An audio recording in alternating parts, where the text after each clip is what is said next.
Good morning. We will start session 2 on chapter Introduction to Euclid's Geometry, and this is the last session of this chapter. As I have told, it's a very small chapter but have lot of depth in that. The whole geometry what we study is based on Euclid's geometry. So exercise: which of the following statements are true and which are false? Give reasons for your answer. So I'll just write the answers for the same. First one, only one line can pass through a single point. That means if I have a single point, only one line can be passed. False. So what can be the answer? You can say infinite number of lines can pass through a single point, right? Because see here, if you have a point, how many lines can you pass through? You can pass infinite number of points through a single point. Second one, there are infinite number of lines which pass through two distinct points. According to them, if I have two distinct points and I can draw infinite number of lines can pass through two distinct points. So this is false. Why? Solution for this is 1. Only one line can be drawn from two distinct points. That means if I have point A and point B, I can only draw a one straight line, one single line which will pass through those two points. Third one, a terminated line can be produced indefinitely on both the sides. True. Why it is true? Because with respect to which postulate it is true according to postulate 2. That's enough if you write. Fourth one, if two circles are equal, then their radii are also equal because they are congruent.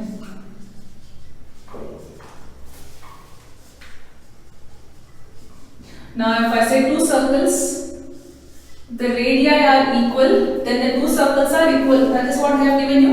Or if the two circles are equal, then the radii are equal. Only then you can say, because a circle with equal radii is nothing but a congruent circle is what we call. We study about congruency in triangles chapter. The last fifth one. In figure, if AB is equal to PQ and PQ is equal to XY, then AB is equal to XY. Is that so? Yes, true. Why? Reason is axiom 1. Because axiom 1. Things equal to same thing are equal to one another. So we finish the first way. Now second way is with all definitions. That is, we need to define what are parallel lines, perpendicular lines, line segment, radius of a circle, and what is a square. Let's see what are with all these. Now we know what are parallel lines, right? So what are parallel lines? Lines which do not intersect with each other are called parallel lines, and perpendicular lines, lines which intersect each other at right angles. So that is what we need to write here. First one, second one first. Parallel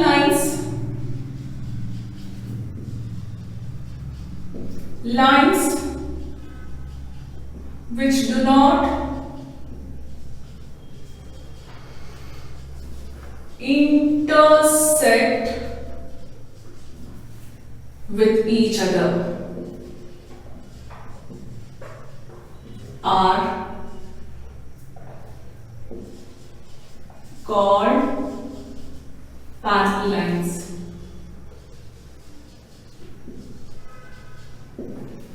So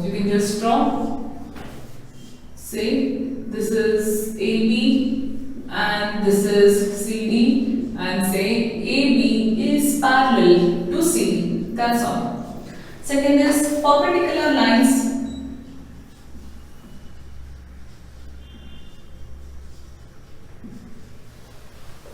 so lines which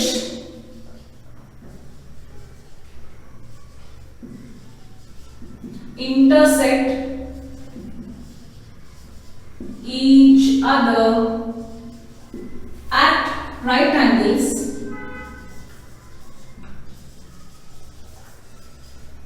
are called perpendicular lines. Perpendicular lines. Okay. So these are the two lines if I consider. This is A and this is B. This is C and this is D. So the lines which intersect at a particular point D at right angles are called perpendicular lines. You can write this as AB perpendicular to CD. This is the perpendicular symbol what we use. Third one, line segment.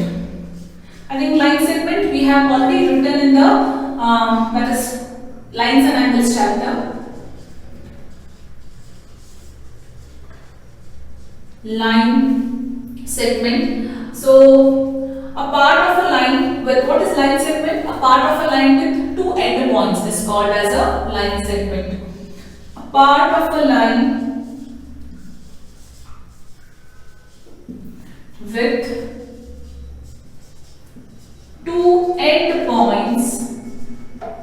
A part of a line with two end points is called line segment. So if I give here, this is A and this is B. AB is the line segment, right? So we have next is radius of a circle. I think if you are written the first two, that is parallel lines and perpendicular lines, I'll erase that. You can just copy it down. So we will write what is the radius. See, these all are basic and simple definitions which you have already written down and the known part it is, right? Radius of a circle, fourth one.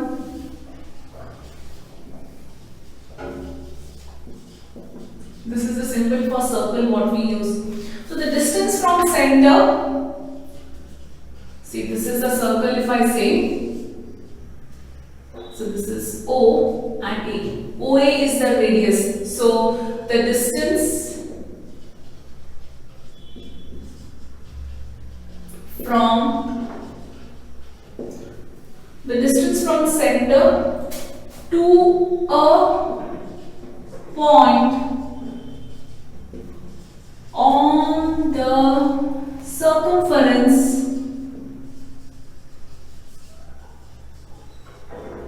the distance from center to a point on the circumference of circle is called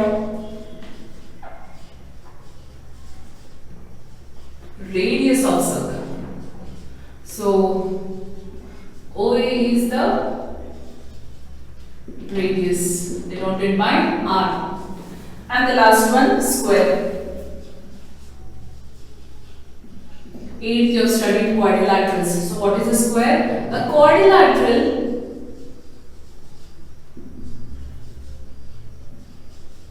with all sides equal and all angles equal to 90 degree is called a square. So we'll draw a square so that all the sides are equal, all the angles are equal to 90 degree. So ABCD is a square. You want you can mention one or two lines where AB is equal to BC is equal to CD is equal to AD. Angle A is equal to B is equal to C is equal to D is equal to 90 degree, right? So the next one is very simple. I'll just dictate this orally, mark it there and later you can write in your notebook. So consider two postulates given below. Given any two distinct points A and B, there exists a third point C which is in between A and B. Okay, according to them, consider any two points A and B. There exists a third point which is in between A and B. So if this is A and B, this is a point C. Condition 1. Second condition, there exists at least 3 points that are not on the same line. That means it can be like this and C can be here, right? That are not on the same line. That's all the question. They have not asked you the figure. Do these postulates contain any undefined terms? Do they contain? Yes. These postulates contain undefined terms. What are undefined terms here? Lines and point are the undefined terms according to Euclid, right? Are these postulates consistent? Do they follow from Euclid's postulate? Explain. Now here children, what we will do is we only write what is required here. So what are you supposed to do here is, do this postulate contain any undefined terms? You have to write yes.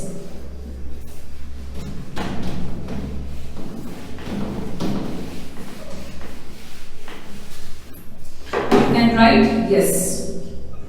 These postulates contain undefined terms. So yes, these contains undefined terms. What are undefined terms? Lines and points are the undefined terms. That's all you can write here, is nothing more than that. So you write yes, these contain undefined terms, that is line and point. That's all for this question. We'll quickly move to the fourth one. Fourth one, it's like a small part where we have to draw and prove it. It's very simple, where we use the axioms to prove this part here.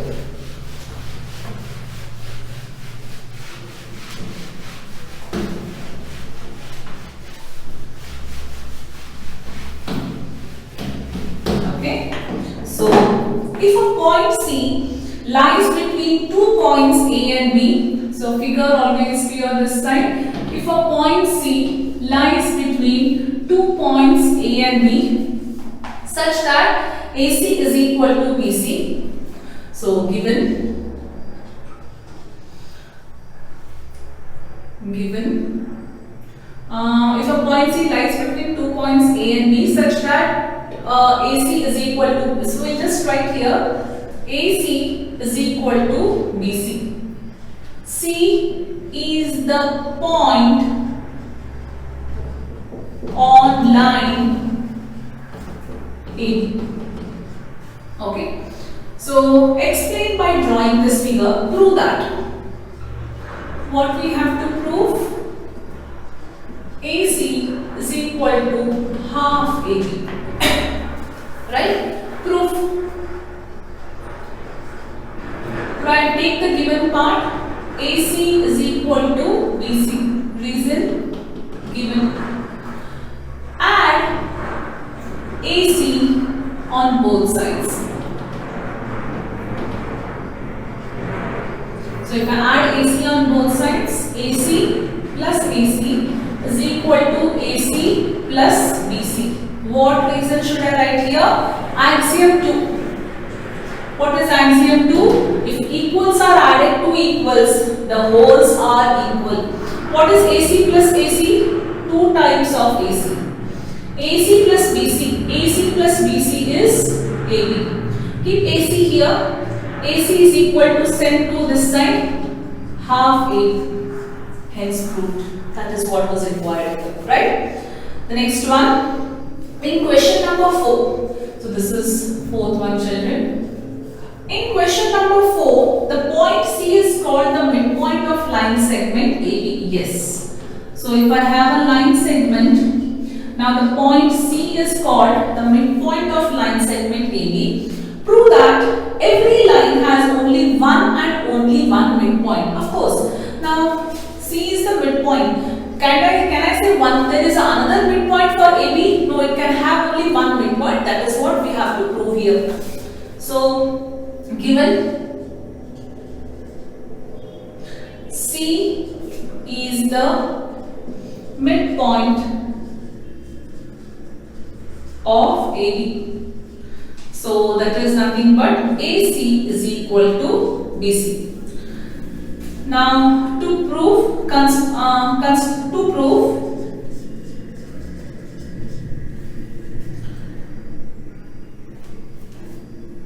every line segment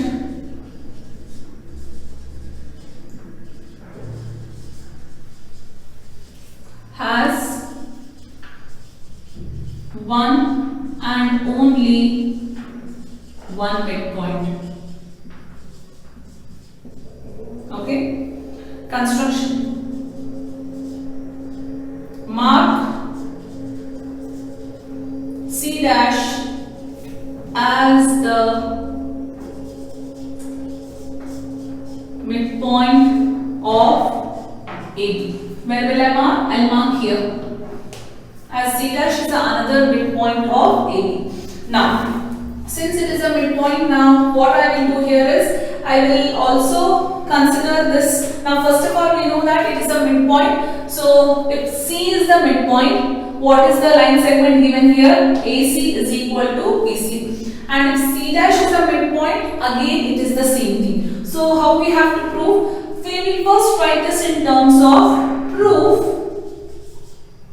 I will consider this AC is equal to half AB. Reason? C is the midpoint of AB. Okay, this is equation 1. Again, AC dash is equal to also half of AB. Because equation 2, reason, C dash is the midpoint of AB. From equation 1 and 2, things equal to same thing are equal to one another. From 1 and 2, AC is equal to AC dash. Reason, axiom 1.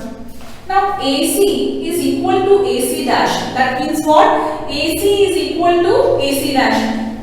This implies C and C dash coincide on each other, or you can say, first we'll say AC coincides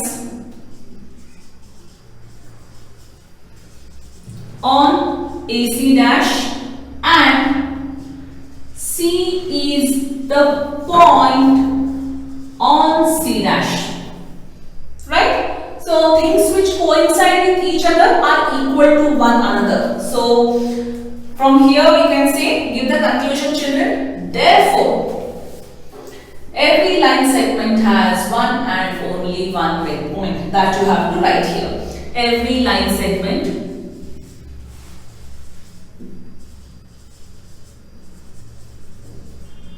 here you can just give a reason as things which coincide from axiom 4.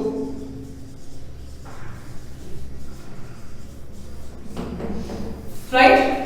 Every line segment has one and only one midpoint. Hence, so that is how we do this. Let's see the next one. Sixth one. If AC is equal to BD, do that AB is equal to CD. They have given this. So this is how you have to do this. They are very simple. We just make use of the known axioms here, what they have given. And the next one. A very simple chapter it is.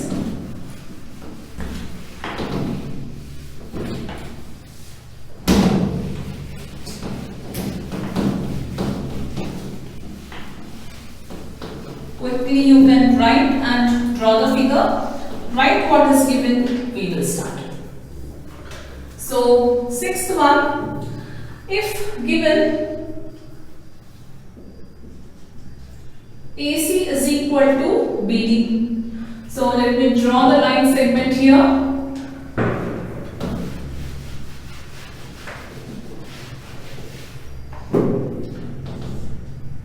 The line segment given here is A, this is B, this is is point B and this is point C. What we have to prove? To prove AB is equal to CD. We have to prove AB is equal to CD. Proof. Take the given part. AC is equal to BD. Given. Now, we can use axiom 3 here. If equals are removed from equals, the remainders are equal. So let's do that. AC, I will subtract this BC from both the sides. And BD minus BC.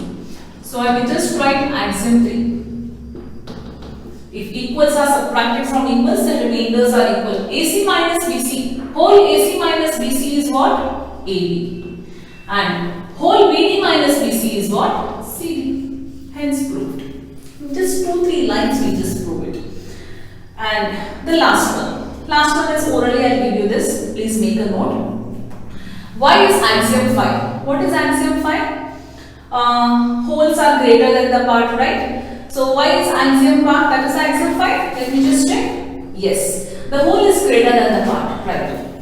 Why is axiom 5 in the list of Euclid's axiom considered a universal truth? Not only axiom 5, all the axioms are considered as universal truth.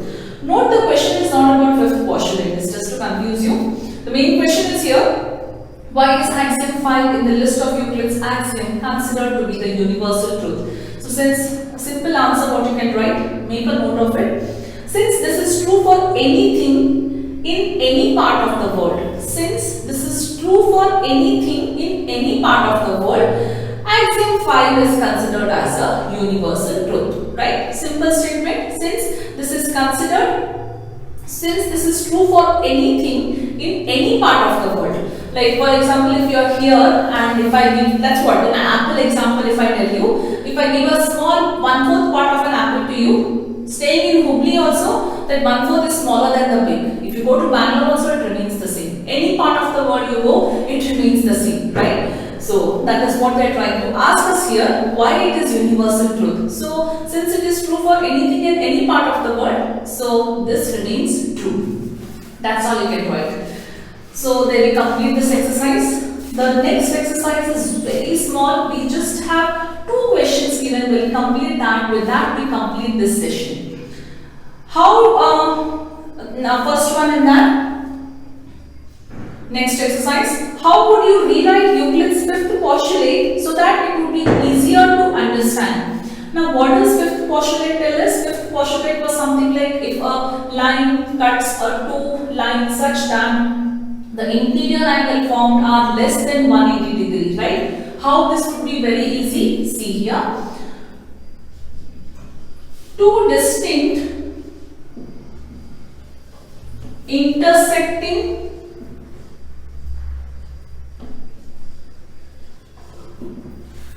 lines cannot be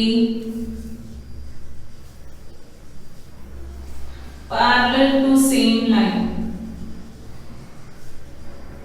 But children, if they ask you state Euclid's fifth postulate, you can't be writing this. Because here the question is asked for how can you write the fifth postulate in very easy manner. This is one. 2 distinct intersecting lines cannot be parallel to same line. Yeah, because when we extend them, they go and meet. That is what it is, right? And the next one.